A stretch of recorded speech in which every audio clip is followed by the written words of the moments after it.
Hello students, कैसे हैं? बढ़िया जी सर। आज हम लोग अपना जीएसटी में एक नया चैप्टर स्टार्ट करने जा रहे हैं। अच्छा, इंट्रोडक्टरी पार्ट हो गया, डन डना डन डन, सारी चीज़ें ख़त्म कर ली। आज हम लोग जीएसटी का levy and collection, the most most most important chapter की ओर बढ़ने जा रहे हैं। And that is the starting of your chapter. आपको इस चैप्टर में अब स्टार्टिंग मिल गई, आपने पेस ले ली। अच्छा जी सर, एक बात बताइए ना, इस चैप्टर में नाम दिया है levy and collection. What does it mean actually? होता क्या है, जब आपके ऊपर टैक्स इम्पोज होने की लायबिलिटी हो जाती है तो कहा जाता है टैक्स लेवी हो गया। ओके, आप गवर्नमेंट को जब लायबल हो जाते हैं टैक्स देने के लिए, दैट इज कॉल्ड लेवी। और गवर्नमेंट जरूरी नहीं कि लेवी के समय ही आपसे टैक्स कलेक्ट करे। गवर्नमेंट आपसे बाद में अपनी कन्वीनियंसी और आपकी कन्वीनियंसी और डिपार्टमेंट की कन्वीनियंसी के हिसाब से टैक्स कलेक्ट करती है। ना तो कलेक्ट करने वाले को दिक्कत हो, ना तो पेमेंट करने में प्रॉब्लम हो। मेरी बात समझ में आ गई होगी। Means levy is the liability. When the liability arises, it calls levy. लेकिन एक्चुअल में ज़रूरी नहीं कि पेमेंट भी उसी समय हो जाए। मान लेते हैं सर, आप ऐसी बात करते हैं ना, कोई एग्ज़ाम्पल देकर समझाइए ना तब समझ में आए। इस समय मैं आपको पढ़ा रहा हूँ, आपसे मैंने कोई फ़ीस लेनी है, ओह! मैंने फ़ीस ली नहीं है, मैं स्टिल आपको पढ़ा रहा हूँ। मेरी इनकम मान ली जाएगी। जो भी मुझे आपसे फ़ीस लेनी है 2 मिनट के लिए, मेरी इनकम मान ली जाएगी। चलिए, आपने मुझे फ़ीस दे दिया। जैसे ही एक हाथ से आपने फ़ीस दिया, क्या उसी समय इन द सेम मोमेंट मैं वो पेमेंट गवर्नमेंट को जमा करूँगा? नहीं सर, उसकी तो ड्यू डेट्स होती हैं ना, हर महीने की लास्ट में, 3 महीने के बाद, 6 महीने या साल भर, जो भी केस हो। वो लायबिलिटीज़ पेमेंट आप बाद में करते हैं। तुरंत नहीं होता। आपने ना रास्ते में एक आइसक्रीम खा ली, अब आइसक्रीम जिसने दी उसको आपने टैक्स का भी पेमेंट दिया, मानते हैं ना? आपने कोई पेन खरीदी, आपने उस पेन के साथ टैक्स का भी पेमेंट किया। क्या सामने वाला बंदा तुरंत गवर्नमेंट को दौड़-दौड़ कर जाता है, मैंने पेन बेच ली, मैंने पेन बेच ली, ये ले लो टैक्स? ना बाबा ना।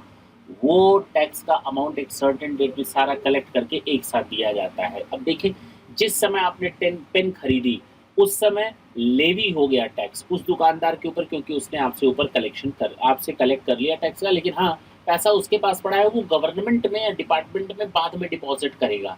तो कलेक्शन गवर्नमेंट ने बाद में किया, तो लेवी तुरंत हुआ, कलेक्शन बाद में हुआ। That is on the basis of the conveniences, जहाँ पर डिपार्टमेंट को दिक्कत ना हो, देने वाले को और लेने वाले को। तो that is why this is known as levy and collection.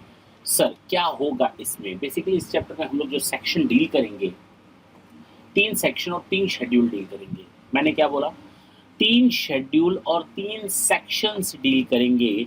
The first one is your basic section of this chapter, section 7, scope of supply. Scope of supply, चलिए 2 मिनट बाद देखेंगे क्या है स्कोप ऑफ सप्लाई में। The second one is section 8, tax liability on composite and mixed supply. बहुत ही छोटा section होगा, मजेदार होगा, देख लेंगे, मजा आएगा। सेक्शन 9 की अगर हम बात करें तो ये है आपका लेवी एंड कलेक्शन। सर, जो चैप्टर का नाम है वो तो सेक्शन 9 है जी, लेकिन लेवी एंड कलेक्शन तक पहुंचने के लिए हमको एटलीस्ट सेक्शन 7 तो समझ में आना चाहिए। उसके बाद हम सेक्शन 9 को देखेंगे, लेकिन हम लोग लाइन से चलेंगे, section 7, section 8 and after that we will discuss about section 9। Okay, साथ ही साथ we will discuss these 3 different schedule, schedule number 1, schedule number 2 and schedule number 3। मैं आपको फिर बोल देता हूँ, मैं आपको एक चीज़ क्लियर कर दूँ, whatever the section number and the schedule means, whatever I'll quote you rule number, basically मैं सारे के सारे सेक्शन और रूल्स मैं CGST के कोट कर रहा हूँ और करूँगा, अनटिल और अनलेस मैं स्पेसिफिकली आपको बोल दूंगा ये SGST एक्ट का है, ये IGST एक्ट का है, ये कंपनसेशन एक्ट का है।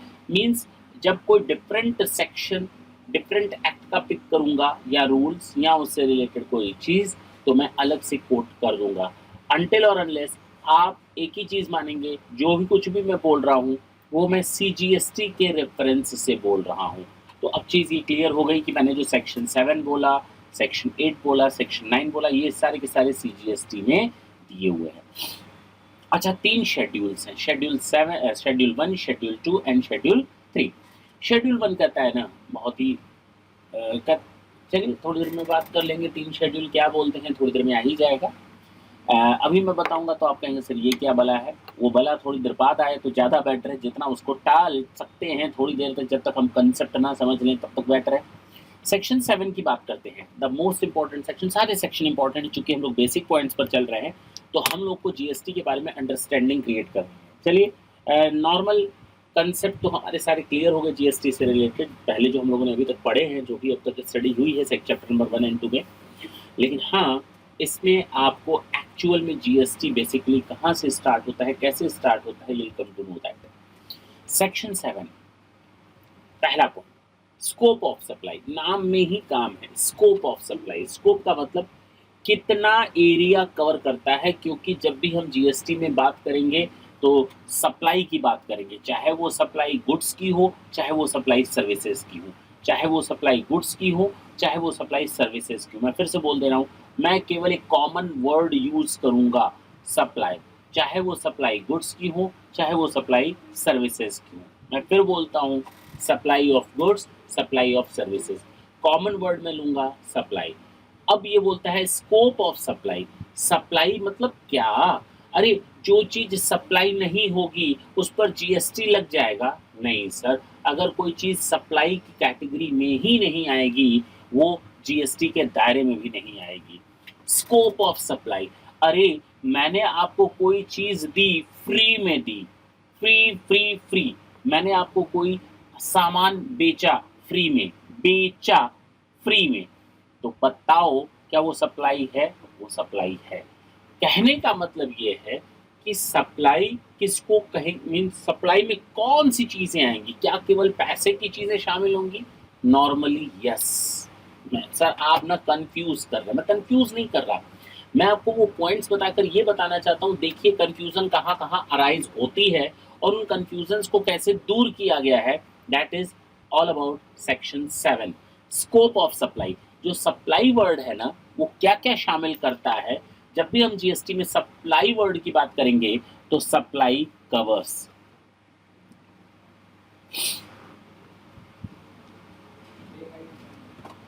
अच्छा, section 7 provides for scope of supply and it covers activities to be treated as supply.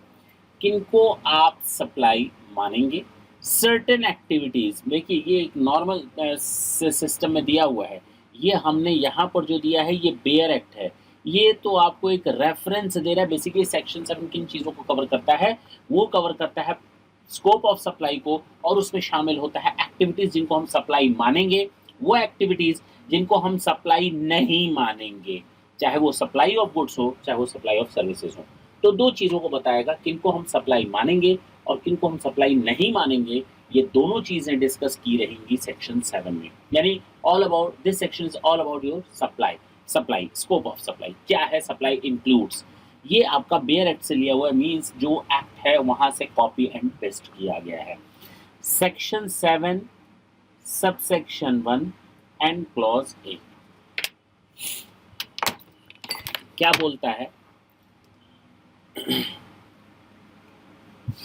Supply includes all forms of supply, कोई भी तरीका हो, सप्लाई का कोई भी तरीका हो, चाहे वो सेल से हो, चाहे वो ट्रांसफर से हो, चाहे वो बार्टर एक्सचेंज से हो, एक हाथ सामान देनी, दूसरे हाथ सामान लेनी, चाहे वो लाइसेंस से रिलेटेड हो, चाहे वो रेंटल से रिलेटेड हो, लीज या डिस्पोजल से रिलेटेड, मीन्स सारी की सारी सप्लाई इंक्लूड होंगी। Supply includes all forms of supply. देखिए ना, ये इंक्लूसिव डेफिनेशन है, this is not an exclusive definition. Exclusive और इंक्लूसिव डेफिनेशन का फर्क क्या होता है, मैं आपको अभी एक करंट चीज बता देता हूँ। ये जो इंक्लूड्स लिखा है ना, it means this is your inclusive definition, और अगर सप्लाई एक्सक्लूड्स या सप्लाई कवर्स ओनली तो ये एक्सक्लूसिव डेफिनेशन हो जाती है, इसमें कोई दूसरी चीज़ें शामिल नहीं हो पाती। इंक्लूसिव डेफिनेशन में क्या होता है, तो हो सकता है फ्यूचर में कोई नई चीज़ ऐड हो, ऐसा नहीं है। This is not the ultimate definition, and nothing, no any new thing can be added in that, not at all. New thing can be added in that definition as and when it means it requires. जैसे ही कानून में लगता है, law makers को लगता है कुछ और चीज़ें सप्लाई में शामिल करनी चाहिए, तो वो इसमें ऐड ऑन कर सकते हैं। और जानते हैं हाल ही में ये चीज़ ऐड ऑन की गई है। Earlier that particular point was not there, a was not there. ये अभी लास्ट ईयर ही इसको शामिल किया गया है। क्या है जरा देखिए। All forms of supply of goods और सर्विसेज और बोथ। अगर आप सप्लाई ऑफ गुड्स देते हैं या सप्लाई ऑफ सर्विसेज देते हैं, दोनों चीज़ें सप्लाई में शामिल हैं, इंक्लूड्स हैं। चाहे वो सेल हो, ट्रांसफ़र हो, एक्सचेंज हो, बार्टर एक्सचेंज हो, रेंटल हो, लीज हो, लाइसेंस हो या डिस्पोजल हो, ये सारी चीज़ें शामिल होंगी सप्लाई वर्ड्स में। सप्लाई ऑफ गुड्स या supply of services. Supply includes all forms of supply such as sale, transfer, barter exchange, lease, rental, disposal or license, made or agreed to be made। Okay, ये made और agreed to be made का क्या मतलब है? ये चाहे चीज़ें present में हो चुकी हो या पास्ट में हो चुकी हो, मीन्स जो चीज़ हो चुकी है या सोचो एग्रीड टू बी मेड, जिसको फ्यूचर में देना है सप्लाई को, वो भी यहाँ पर शामिल है। सप्लाई में वो चीज़ें भी शामिल है जहाँ पर किसी से आप कॉन्ट्रैक्ट कर लेते हैं फ्यूचर के लिए, वो भी यहाँ सप्लाई की डेफिनेशन में शामिल है। तो केवल मेड नहीं है, मेड और एग्रीड टू बी मेड, तो फ्यूचरिस्टिक सप्लाई को भी इसमें शामिल किया गया। एग्रीड टू बी, फ्यूचर में होगा, दिया जाएगा, ये सप्लाई होगी। तो supply includes all forms of supply such as sale, exchange, transfer, barter exchange, disposal, licence, rental, lease, सारी चीजें शामिल है। मेड और agreed to be made for a consideration. Sir शुरू में आप जो कंफ्यूज कर रहे थे ना, वो कंफ्यूजन दूर हो गया। अरे मैंने कहा आपको कंफ्यूज किया था सर, आपने शुरू में कहा था ना फ्री में अगर आप हमको कोई सामान देंगे सेल होगा। यहाँ तो लिखा है ना कि फॉर अ कंसिडरेशन, जब तक आप कंसिडरेशन नहीं लेंगे तब तक आप सप्लाई नहीं मान सकते। Yes, I am okay with that, still I am telling you कि फ्री की चीजें भी सप्लाई शामिल होती हैं। सर आपने स्कोप ऑफ सप्लाई के बाहर जा रहे। अरे 2 मिनट पेशेंस रखो, आएगा। मैं फिर बोलता हूँ, मेड और agree to be made for a consideration by a person in the course or furtherance of business. Now this is the completion of your section 7(1)(a। उसका केवल एक हिस्सा हमने कवर किया है। सेक्शन 7(1)(a कहता है, बहुत ही सिंपल सी चीज कहता है, supply includes all forms of supply of goods और सर्विसेज और both such as sale, transfer, barter exchange, lease, rental, disposal, license, फलाना and ढिमाका, made or agreed to be made for a consideration by a person in the course of business or in the course of furtherance of business।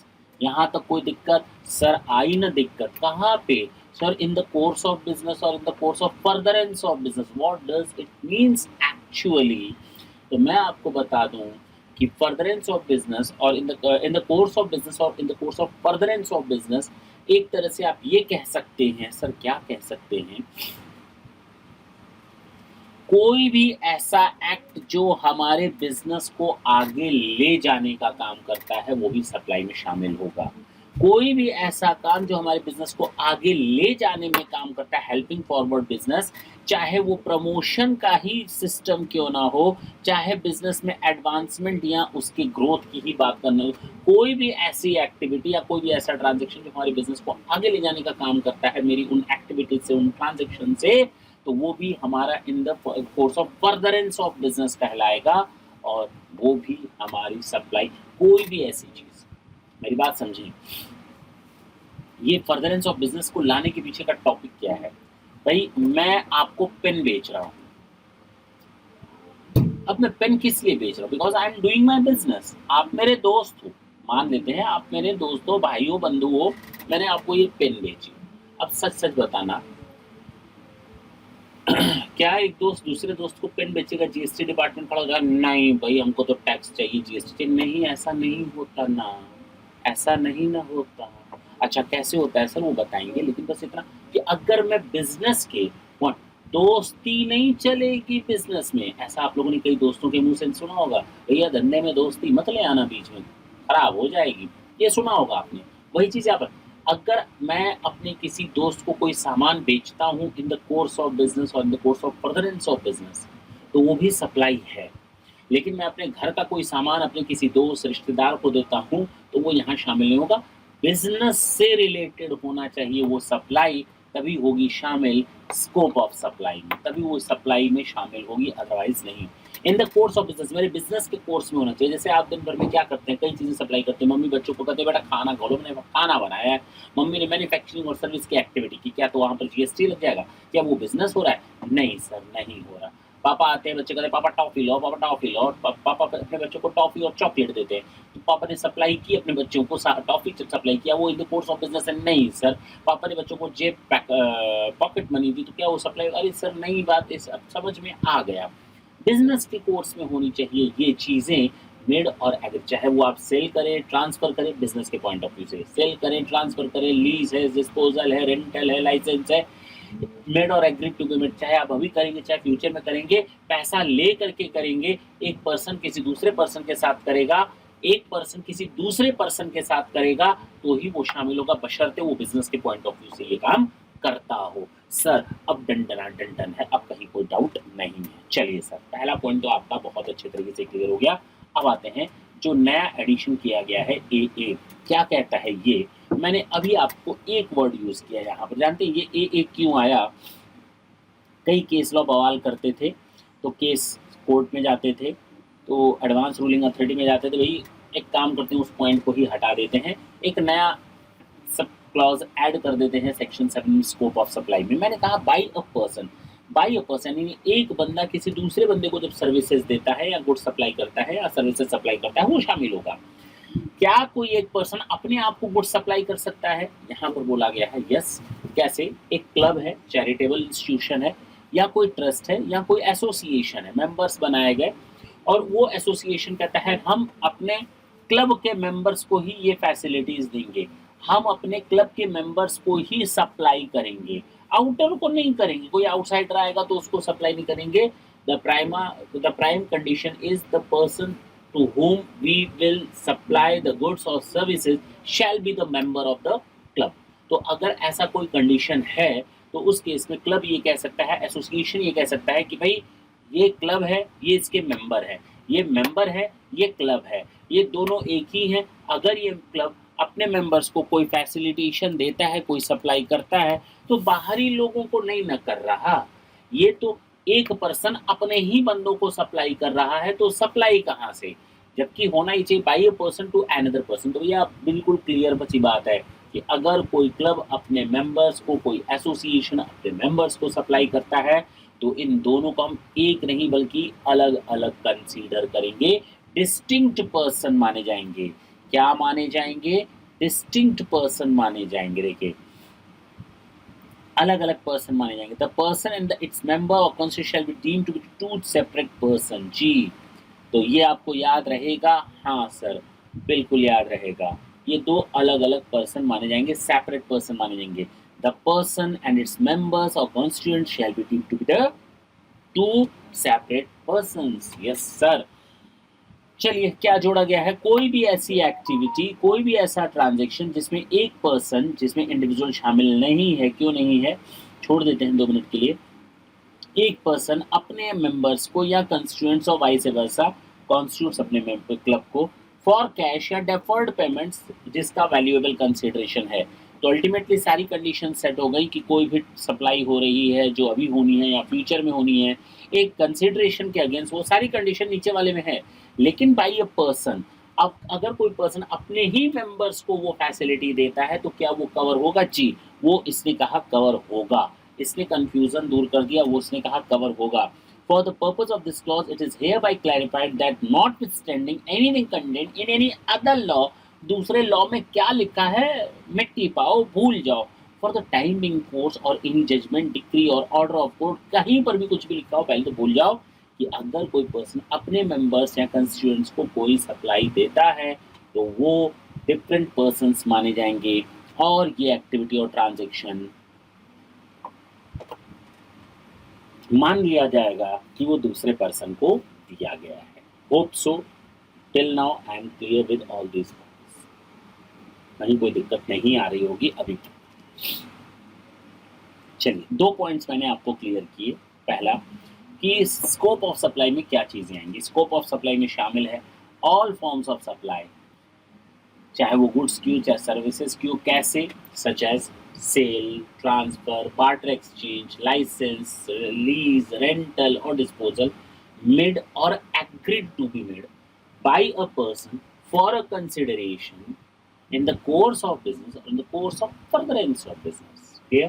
Second मैंने बताया जो new addition है इस definition में, inclusive definition हो सकता है future में कुछ और चीजें इंक्लूड की जाए। तो कहा गया कि अगर कोई एक पर्सन इंडिविजुअल को छोड़कर कोई एक पर्सन अपने मेंबर्स को कोई फैसिलिटीज या फिर कोई सर्विसेज देता है, गुड्स देता है, सर्विसेज देता है अपने ही मेंबर्स को, तो वो भी डिफरेंट पर्सन्स माने जाएंगे और उनको सप्लाई स्कोप ऑफ सप्लाई में शामिल किया जाएगा। पॉइंट नंबर 3 फिर से इंपॉर्टेंट चीज भाई, ये स्कोप ऑफ सप्लाई, ये सप्लाई में कौन कौन सी चीजें शामिल की जाएंगी, ये सारी चीजें बताई। मैंने क्या कहा, सप्लाई में क्या क्या शामिल किया जाएगा, ये सारी चीजें बताई गई हैं सेक्शन 7, जिसमें फिर बताया गया है इंपोर्ट ऑफ सर्विस। अगर कोई आप सर्विस इंपोर्ट करते हैं पैसा दे करके, मैंने आउटसाइड इंडिया से कोई सर्विस ली, mind it again, mind it, I am just emphasizing the word services only. I am not telling you anything about the goods right now. मैं इस पर्टिकुलर पॉइंट पे मैं गुड्स की बात नहीं कर रहा। तो अगर हम कोई इंपोर्ट कर रहे हैं सर्विसेज का, वो भी पैसे से, फ्री में नहीं। मैं फिर बोल रहा हूँ, again I am emphasizing the word consideration. तो अगर आपने कोई इंपोर्ट किया, सर्विसेज का इंपोर्ट किया और पैसा दे करके वो सर्विसेज ली, चाहे वो बिजनेस के लिए हो या नहीं हो, कोई फर्क नहीं पड़ता। मैंने अपने घर का एक डिजाइन बनवाया आउटसाइड इंडिया से, मैंने अपने घर का डिजाइन बनवाया आउटसाइड इंडिया से। मैंने उस इंजीनियर से कहा, भाई आर्किटेक्चरर से मैंने कहा कि भैया वो डिज़ाइन बना दो, मेरे घर का रेजिडेंशियल एरिया है उसको प्लान आउट कर दो। उसने वो प्लान बनाया, लेआउट दिया, मैंने वो डिज़ाइन एक्सेप्ट कर ली और मैंने उसको पेमेंट कर दिया। तो जो चीज़ मैंने ली, बेसिकली मैंने उसको अपने घर में यूज़ करना है, इन द कोर्स ऑफ बिजनेस नहीं है, इन the course of furtherance of business नहीं है, तो सर वो सप्लाई में आएगा ही नहीं, आएगा ही नहीं। अरे भाई ये क्यों सोच रहे हो इन the course of business of further. दूसरी चीज सोचो, मैंने कोई चीज परचेज की है, उड़ी बाबा, मैंने क्या बोला, मैंने कोई चीज एक्वायर, भाई मैंने कोई सामान खरीदा है, मैं उसकी बात कर रहा हूँ, मैंने कुछ पैसा दिया। इस सप्लाई का मतलब आपको अब तक ये मालूम था सामान जाएगा पैसा आएगा, यहाँ उल्टा है, सामान आया सप्लाई आई पैसा गया, उल्टा। इंपोर्ट ऑफ सर्विसेज बिल्कुल दिमाग की दही कर देगा अगर आप ढंग से सोचें। मैं आपको सामान बेचता हूं तो मेरे ऊपर जीएसटी लगेगा, मैं आपको सर्विसेज दे रहा हूं, मुझे पैसा मिलेगा तो मेरे ऊपर जीएसटी लगेगा। अरे मैं पैसा दूंगा तो जीएसटी लगेगा, मैं कुछ सामान खरीदूंगा तो जीएसटी। अरे हाँ बाबा हाँ, इसको भी सप्लाई माना गया है। सर उल्टा नहीं लग रहा? अरे आने वाले समय में सीधा लगने लगेगा। अभी चूंकि नया है, पहला लेक्चर है इस पर्टिकुलर टॉपिक का, तो थोड़ा अजीबो गरीब दिखेगा और समझ में आएगा टेंशन के साथ, लेकिन इतना टेंशन नहीं। अगर हम कोई इंपोर्ट कर रहे हैं सर्विसेज का, बिजनेस के लिए हो या ना हो,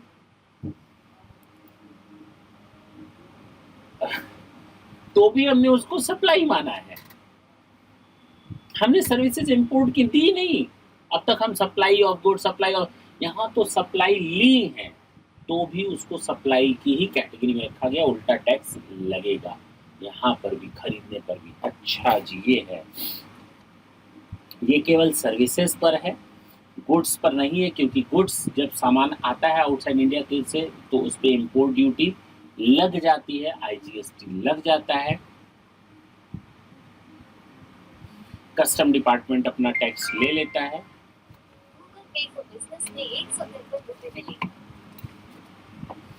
all import of goods are liable to tax. Okay, all import of goods are liable to be taxed. तो चाहे बिजनेस का हो चाहे पर्सनल हो, जब आप सामान आउटसाइड इंडिया से लाते हैं, बीच में कस्टम ड्यूटी रोक करके, कस्टम डिपार्टमेंट सामान को रोक करके आपसे टैक्स ले लेता है, चाहे आप उस सामान को घर में यूज़ करें, ऑफिस में यूज़ करें, कस्टम डिपार्टमेंट को इससे कोई लेना देना नहीं। तो चूंकि गुड्स का मैटर है वो निपट जाता है। प्रॉब्लम उस समय आती है जब हम किसी से सर्विसेज लेते हैं। सर्विसेज किसी किसी क्या कहते हैं, फिजिकल फाउंडेशन के सिस्टम में नहीं आता। वहाँ से पेन चली, रोका जा सकता है, बॉटल चली, रोका जा सकता है, कैमरा चला, रोका जा सकता है, उस पर इम्पोर्ट ड्यूटी लग जाती है, कस्टम ड्यूटी लग जाती है, आईजीएसटी लग जाता है। लेकिन सर्विसेज का क्या? वो तो फ़ोन पर भी ली जा सकती है। मेरी बात समझ में आई? तो अगर हम सर्विसेज इम्पोर्ट कर रहे हैं तो या उस पर भी एक तरह से कस्टम ड्यूटी ही लग रही है। मैं अगर इनडायरेक्टली बोलूँ तो इम्पोर्ट करने पर भी टैक्स लग रहा है सर्विसेज को, चाहे वो बिजनेस के लिए हो चाहे पर्सनल यूज के लिए हो, कोई फर्क नहीं पड़ेगा, उस पर भी जीएसटी इम्पोज हो जाएगा। उसको भी सप्लाई मान करके सेक्शन 7 में शामिल कर लिया गया। सर एक बात बताइए, हाँ पहला मैंने बताया कि सारी की सारी एक्टिविटीज़, सारे के सारे ये जो ऑल फॉर्म्स ऑफ सप्लाई, चाहे वो गुड्स की हो चाहे सर्विसेज की हो, वो जीएसटी के दायरे में आएंगी, चाहे कैसे भी की गई हो। मेड और agreed to be made by a person for a consideration in the course of business और in the course of furtherance of business, सारी चीज़ें शामिल हैं। दूसरा मैंने बताया था कि बाय ए पर्सन नहीं है, अगर कोई पर्सन अपने ही मेंबर्स को, अपने ही एसोसिएशन, अपने मेंबर्स को कोई फैसिलिटेट करती है, सर्विसेज देती है, गुड्स देती है, तो वो भी स्कोप ऑफ सप्लाई में शामिल होगा। आप उन दोनों को डिफरेंट पर्सन्स मानेंगे। तीसरा मैंने बताया अगर आप कोई सर्विसेज इंपोर्ट करते हैं तो आपके ऊपर टैक्स लग जाएगा, वहाँ पर भी जीएसटी लग जाएगा। उल्टा है, इंपोर्ट करने पर भी जीएसटी लग जाएगा। नेक्स्ट पॉइंट आते हैं, वो है आपका शेड्यूल 1। अब जो मैं बात करने जा रहा हूँ ढंग से सुनेंगे। शेड्यूल 1 की बात करूँगा मैं, शेड्यूल 2 की बात करूँगा और शेड्यूल 3 की बात करूँगा।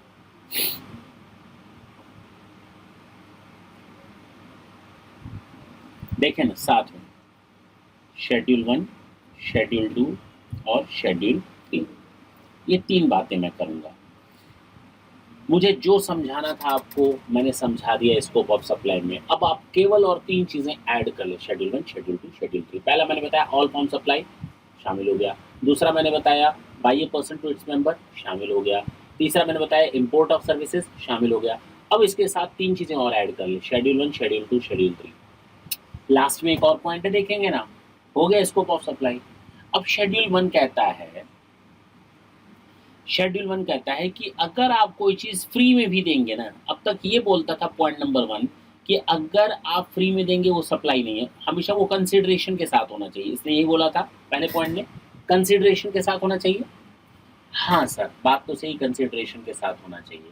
लेकिन अगर कंसिडरेशन नहीं भी है, मैंने क्या बोला, कंसिडरेशन नहीं भी है तो भी जीएसटी लग जाएगा। कंसिडरेशन मिसिंग है तो भी जीएसटी लग रहा है,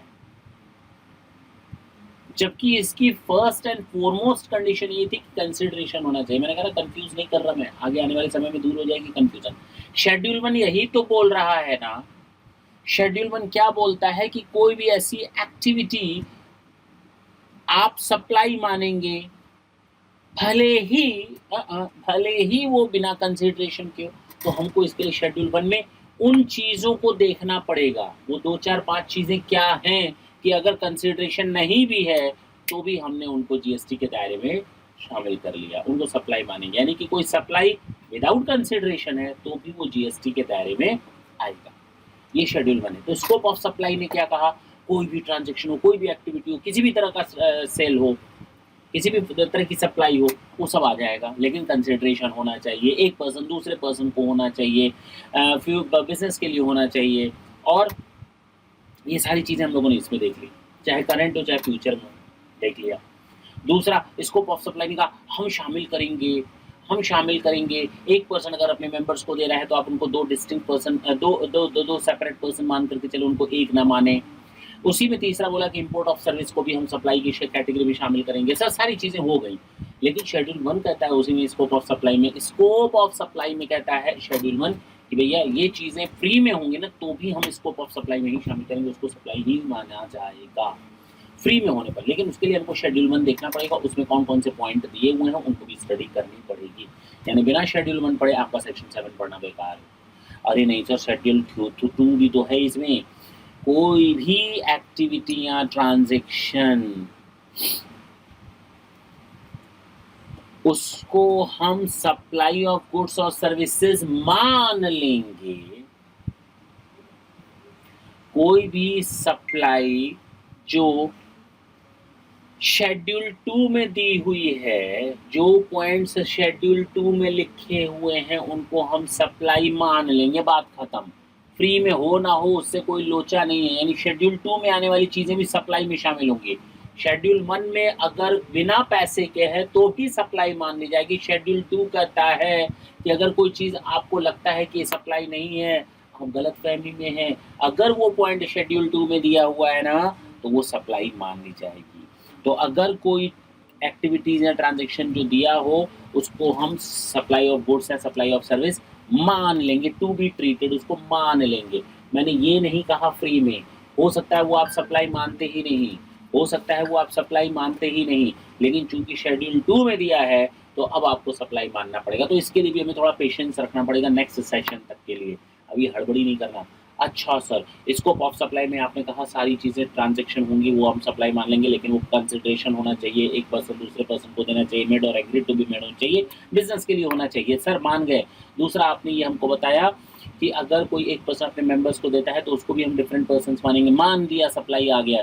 तीसरा आपने बताया अगर इंपोर्ट ऑफ सर्विसेज है, चूंकि गुड्स पे कस्टम ड्यूटी इंपोर्ट ड्यूटी लगती है तो इसीलिए इंपोर्ट ऑफ सर्विस को भी उसी दायरे में लाया गया, टैक्स लगा दिया गया। ठीक है सर मान गए। आपने कहा शेड्यूल 1 में अगर कोई चीज़ फ्री में दी गई है तो उसको भी सप्लाई मानी जाएगी, बशर्ते वो शेड्यूल 1 में दी हो। शेड्यूल 2 में अगर कोई आइटम लिखा हुआ एक्टिविटीज़ लिखी हुई है तो वो भी सप्लाई मान ली जाएगी। लेकिन स्कोप ऑफ सप्लाई से बाहर हो गया, जानते हैं क्या जी? शेड्यूल 3 कुछ भी लिखा हो ऊपर, जो ऊपर हमने सब सेक्शन 1 पढ़ा था उसमें कुछ भी लिखा हो, such as sale, exchange, barter exchange, transfer, disposal, rental, license, made or agreed to be made by a person for a consideration in the course of business or furtherance of business, कुछ भी लिखा हो, पढ़ तो दिया, कुछ भी लिखा हो,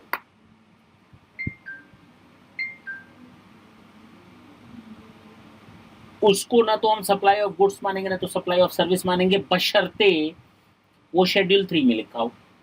यानी अगर कोई एक्टिविटी या ट्रांजैक्शन शेड्यूल 3 में लिखा है ना, अगर कोई एक्टिविटी या ट्रांजैक्शन शेड्यूल 3 में लिखा है भैया, अब आप लाख चिल्लाओ सप्लाई है सप्लाई है, सप्लाई नहीं मानी जाएगी, नहीं मानी जाएगी सप्लाई। अगर कोई पॉइंट शेड्यूल 3 में लिखा है वो सप्लाई नहीं माना जाएगा तो नहीं माना जाएगा, दैट्स ए दंडना दंडन। शेड्यूल 1 में वो चीज़ आती है जो फ्री में है तो भी सप्लाई में शामिल हो गई। शेड्यूल 2 में कोई चीज़ लिखा है तो आप सप्लाई मानो ना मानो मजबूरी है सप्लाई मानना।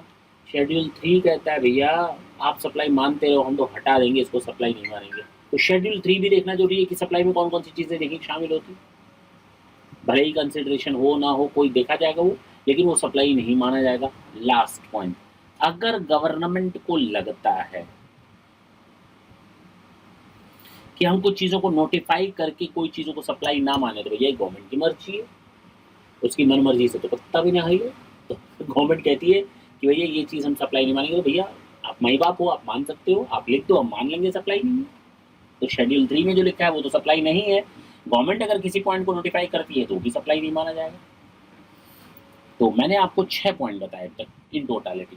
पहला सप्लाई में शामिल है, नॉर्मल डेफिनेशन, नॉर्मल पॉइंट्स थे। दूसरा कि अगर कोई पर्सन अपने ही मेंबर्स को देता है। तीसरा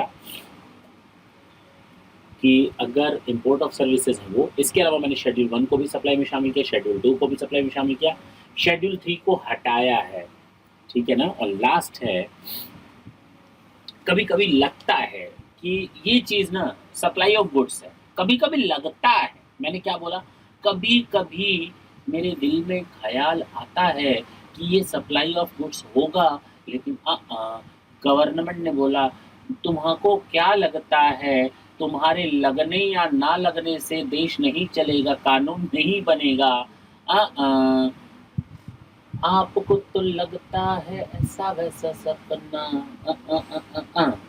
तो आपको लगता है ये सप्लाई ऑफ गुड्स है, लेकिन गवर्नमेंट कहेगी ये सप्लाई ऑफ सर्विस है, तो मानना पड़ेगा ये सप्लाई ऑफ सर्विसेज है। ओ सर ऐसे कैसे? कल आप कहेंगे, गवर्नमेंट कहेगी ये पेन नहीं है, तो आप इसको पेन नहीं मानेंगे क्या? हाँ, गवर्नमेंट कहेगी ये पेन नहीं है, नहीं मानेंगे, क्योंकि हमको टैक्स देना है। तो फिलहाल मैं इतनी बेतुकी बात नहीं कर रहा, ये पेन है तो पेन है। कुछ चीज़ों पर कन्फ्यूज़न होता है तो गवर्नमेंट कहती है भैया आप ये कन्फ्यूज़न दूर कर दो। होता है कन्फ्यूज़न कि सप्लाई ऑफ सर्विसेज हैं या सप्लाई ऑफ गुड्स है। आप किसी रेस्टोरेंट में गए, रेस्टोरेंट से आपने पानी खरीदा, रेस्टोरेंट से आपने वाटर बॉटल खरीदी, ये सप्लाई ऑफ गुड्स है कि सप्लाई ऑफ सर्विसेज है? ये अब आप बताएं। ये गुड्स भी है, ये सर्विसेज भी है, डिपेंड्स। लेकिन ये सर्विसेज, सर ऐसा कैसे? मैंने कहा ना पेशेंस रखें। आप रेस्टोरेंट में जाते हैं खाना खाने, तो खाना खाने जाते हैं या सर्विसेज लेने जाते हैं? सर कन्फ्यूज़न है, तो गवर्नमेंट ने कहा ये सर्विस है, बात खत्म करो। क्यों आप पीछे पड़े हुए गुड्स मानो गुड्स मानो? बात समझ रहा? तो गवर्नमेंट ने नोटिफाई किया है, तो आएंगे देखेंगे। तो गवर्नमेंट अगर किसी गुड्स को कहती है नहीं नहीं ये सप्लाई ऑफ गुड्स नहीं है, सर्विसेज है, तो सर्विसेज मानेंगे। किसी को कहती है नहीं नहीं ये सर्विसेज नहीं है, गुड्स है, तो हम गुड्स मानेंगे। बात खत्म। ये लिखा है इसमें पॉइंट नंबर लास्ट में। तो स्कोप ऑफ सप्लाई में उन चीज़ों को जिनको सप्लाई ऑफ गुड्स है, मतलब सप्लाई ऑफ गुड्स लगते हैं, लेकिन गवर्नमेंट कहती है सप्लाई ऑफ सर्विसेज है, सप्लाई ऑफ सर्विसेज है, गवर्नमेंट को लगता है सप्लाई ऑफ गुड्स है, तो ठीक है, दैट्स इट। जैसा बोला जाएगा वैसा हम मानेंगे। ये था आपका आज का पहला सेक्शन, जो मुझे आपको सेक्शन 7 के तौर पर बताना था। मैं फिर आपको एक बात बोल दूं कि चीज़ों को थोड़ा सिस्टमेटाइज तरीके से आप लोग देखेंगे, हड़बड़ी नहीं करेंगे, बिल्कुल इत्मीनान से चलेंगे। जैसे मैंने आपको आज सेक्शन 7 बताया, मैं चाहूँ तो सेक्शन 8 और 9 को भी कंप्लीट कर सकता हूँ, लेकिन ऐसा नहीं करूँगा। मैं जानता हूँ आपके साथ अत्याचार हो जाएगा, अन्याय हो जाएगा। मैं कुछ एग्जाम्पल्स आपके साथ करूँगा और ये देखूँगा आपने क्या सीखा और कैसे सीखा। मिस्टर एक्स ने, ढंग से समझे, मिस्टर एक्स ने एक लैपटॉप बेचा 1 लाख रुपए का, और वो चला गया मिस्टर वाई के पास और इनवॉइस इशू किया। इसका मतलब मिस्टर एक्स जो है वो इनवॉइस इशू कर सकता है। इनवॉइस इशू करने का मतलब this is the main business of mister x. अगर कोई एक पर्सन किसी दूसरे को कोई सप्लाई करता है कंसिडरेशन के साथ, बिजनेस के लिए, इनवॉइस वर्ड लिखा है, तो वहां पर वो सप्लाई ऑफ गुड्स माना जाएगा।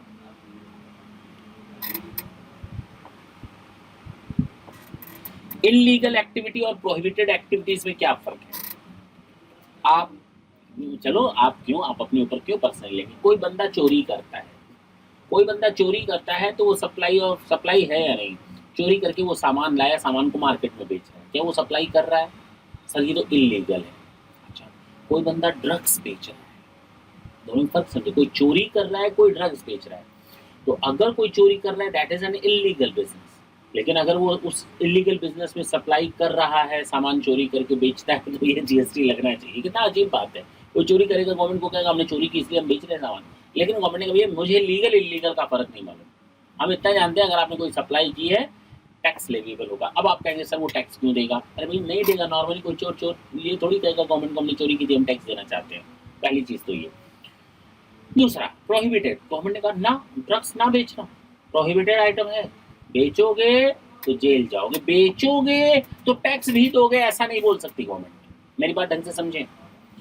बेचोगे अगर ड्रग्स तो गवर्नमेंट कहेगी, लालच आएगी गवर्नमेंट को, ओहो जीएसटी ले लो इस पर। अगर गवर्नमेंट उस पर जीएसटी लेने लगी तो इट मीन्स कि गवर्नमेंट उसको इनडायरेक्टली लीगलाइज कर रही है। तो ड्रग्स बेचना प्रोहिबिटेड आइटम्स हैं, उनको आप सप्लाई नहीं कर सकते, उसको गवर्नमेंट जीएसटी के दायरे में नहीं रख सकती, बल्कि उनको जेल में रखेगी जो ऐसा काम करेंगे। तो दोनों में फ़र्क समझेंगे। यहाँ पर दिया हुआ है इलीगल एक्टिविटी, पहला चोरी का और दूसरा ड्रग्स का, नारकोटिक्स डिपार्टमेंट का।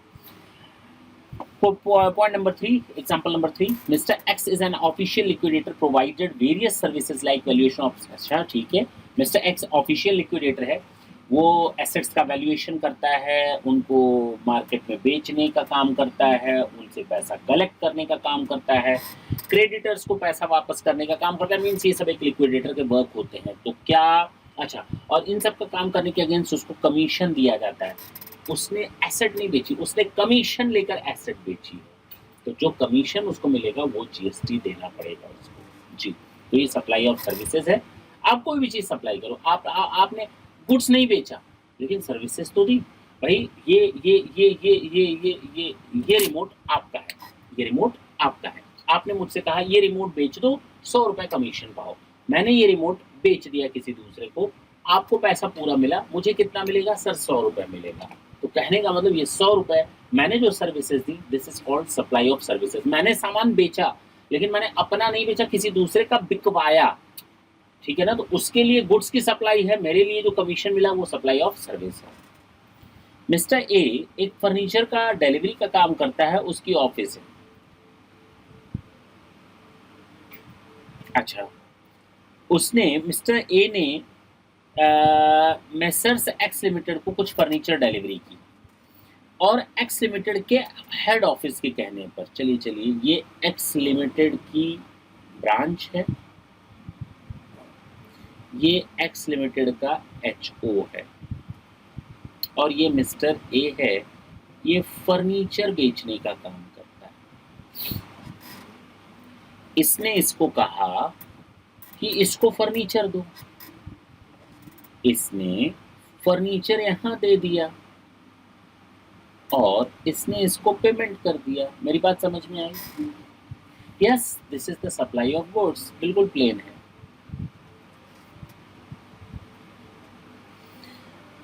Goods sent for a demonstration on returnable basis is it the supply? अरे भाई, जो सामान मैं किसी को डिमॉन्स्ट्रेट कर रहा था उसने नहीं खरीदा। मेरे पास एक कंपनी का आया बंदा, दरवाजा खटखटाया, उसने कहा लाइजोल ले लो, लाइजोल ले लो। मैंने कहा ये दिखा दो कितना साफ करता है। तो उसने दिखा दी कितना साफ करता है। तो अब उसके बाद मैंने कहा मुझे नहीं समझ में आ रहा, चला गया। तो डिमॉन्स्ट्रेशन बेसिस पर था, उसने हमको सर्विसेज दी, लेकिन वो मैच्योर नहीं हुई, कंसिडरेशन नहीं किया। तो अगर डिमॉन्स्ट्रेशन वगैरह है तो वहाँ कंसिडरेशन नहीं होता, इसलिए वहाँ पर सप्लाई नहीं माना जाएगा, और ना तो टाइटल ट्रांसफर हुआ। Mister A owner of Xerox machine, he transfer the right to operate the Xerox machine. उसने ट्रांसफर किया क्या? Right to operate the machine. उसने मशीन ट्रांसफर नहीं की। मेरे पास एक जनरेटर है, मेरे पड़ोसी ने कहा भाई एक दिन के लिए जनरेटर मिलेगा क्या? मैंने कहा ले जाओ, 500 रुपये दे देना भाड़ा। उसने मुझे 500 दिया और जनरेटर लेकर। This is the supply of services. I am not transferring the generator at all, I am not transferring the title of the generator to my पड़ोसी, टू माई नेबर। मैं उसको केवल राइट टू ऑपरेट करने के लिए दे रहा हूँ, एक यूज दे रहा हूँ, मैं उसको सर्विसेज दे रहा हूँ कि भाई ये सामान ले जाओ, यूज करके हमको देना, हमको इसका रेंट चाहिए। तो सर्विसेज है, this is supply of services. Mister C एक कॉस्ट अकाउंटेंट है, प्रोवाइड करता है सर्विसेज ए लिमिटेड को, dealer of laptop. In return A limited given to mister C 2 laptops, here 2 way supply. अच्छा, एक मिस्टर सी है, ये सीएम में है, कॉस्ट अकाउंटेंट है, इसने सर्विसेज दी हैं, मान लेते हैं ए लिमिटेड को, और ये लैपटॉप सेलर है। हुआ क्या कि इसने सर्विसेज दी, अब मान लेते हैं ये 1 लाख की सर्विसेज दी, अब रिटर्न में इसको 1 लाख देना था, इसने क्या दे दिया उसको? लैपटॉप दे दिया। अब देखो, इसने सर्विसेज दी तो ये कहलाएगी सप्लाई ऑफ सर्विसेज, और मिस्टर सी को वहां पर जीएसटी देनी पड़ेगी सप्लाई ऑफ सर्विसेज पर। इसने क्या दिया वापस? पैसा ना देकर लैपटॉप दे दिया, तो सप्लाई ऑफ गुड्स हो गया। क्या हो गया ये? Supply of goods. तो सप्लाई ऑफ गुड्स पर भी टैक्स लगेगा, वो ए लिमिटेड को देना पड़ेगा। भाई दोनों का अपना अपना हिस्से का आ गया, 2 वे सप्लाई हो गई। मिस्टर एक्स अ डीलर इन लैपटॉप, उसने एक लैपटॉप सप्लाई किया 40,000 में वाई के पास।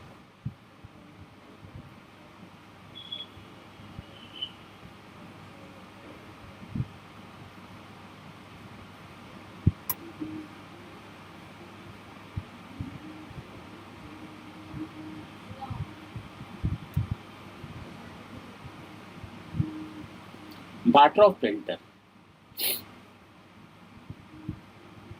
यानी वाई ने इसको पेमेंट दिया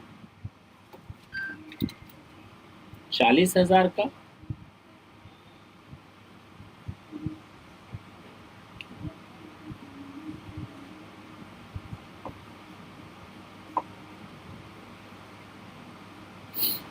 और इसने इसको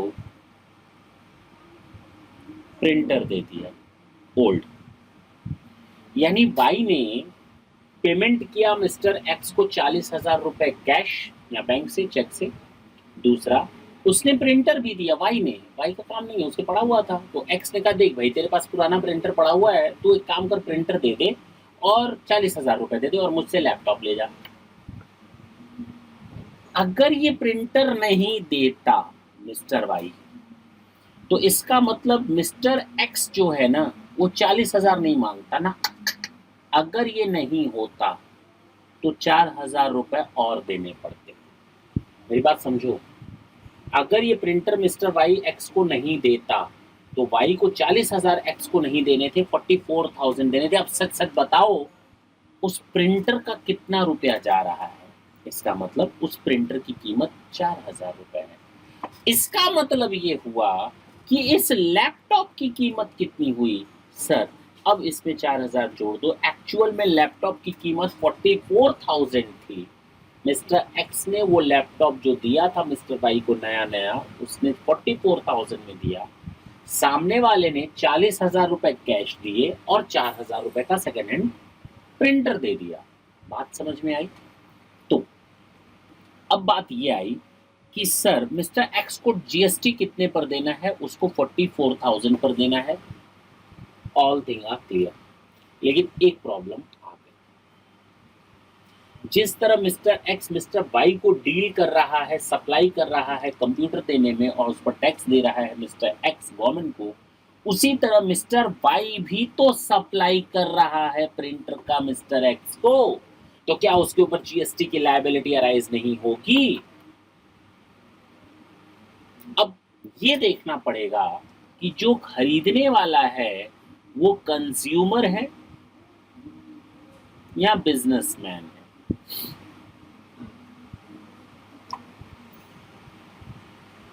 अगर वो जीएसटी में रजिस्टर्ड है तो हाँ उसको 4,000 पर जीएसटी देनी पड़ेगी क्योंकि सप्लाई कर रहा है, 4,000 में सामान बेच रहा है, सामान बेचा एक तरह से 4,000 ले लिया।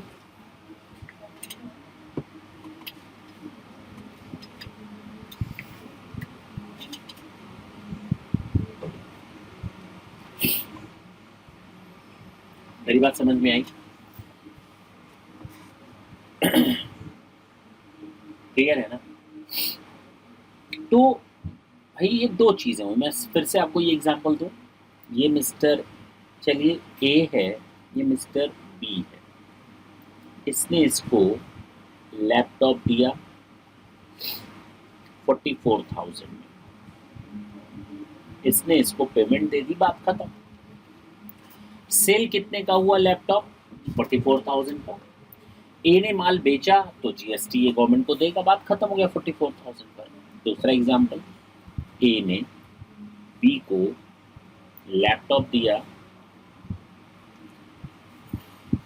44,000 में, बी ने इसको पेमेंट किया 40,000 और एक प्रिंटर दे दिया। अब दो सप्लाई हुई, लैपटॉप यहाँ से यहाँ जाना, तो लैपटॉप की सेल हो गई 44,000 में, प्रिंटर का यहाँ से यहाँ जाना, प्रिंटर की सेल हो गई 4,000 में। अब बात समझ में आई? बहुत ही क्लियर कट अंडरस्टैंडिंग के साथ ये मैटर क्लियर हो गया। चलिए, Mr. A, a dealer of new phones, he supplied 20,000 to Mr. B along with the exchange of old phone without exchange 24,000 और with exchange 20,000। बस वही आ गया। हाँ, इसके ऊपर टैक्स लाइबिलिटी तभी जनरेट होगी बायर के ऊपर अगर वो जीएसटी में रजिस्टर्ड होगा। मैं फिर से बोल रहा था कि मैंने ऊपर बताया था जीएसटी दे, तभी जीएसटी की लाइबिलिटी आएगी। इन the course of business supply होना चाहिए। अगर ये बिजनेसमैन है, इन the course of business supply किया है तो ठीक है, ये तो कर ही रहा है इन द कोर्स ऑफ बिजनेस, उसमें कोई बट इफ नहीं है।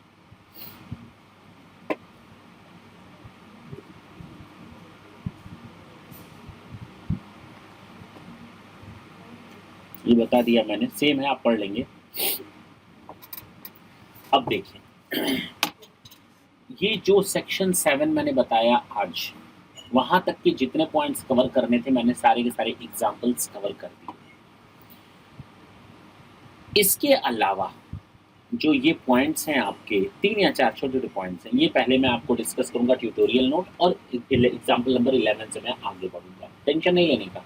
पहले मैं ये ट्यूटोरियल नोट्स कवर करूँगा नेक्स्ट सेशन में, उसके बाद मैं एग्जाम्पल्स के साथ आगे बढ़ूँगा और एग्जाम्पल्स कवर करने के बाद हम देखेंगे क्या होता है schedule 1, schedule 2 and schedule 3। Schedule 1 बिना पैसे के कोई चीज़ जाएगी तो भी सप्लाई है। शेड्यूल 2 अगर लिखा है शेड्यूल 2 में तो सप्लाई तो है ही है, supply of goods and supply of service. Schedule 3 में अगर कोई चीज़ लिखी है तो वो सप्लाई नहीं मानी जाएगी। बात खत्म। नेक्स्ट सेशन में हम लोग यहीं से स्टार्ट करेंगे। तब तक के लिए tata and bye bye. Thank you.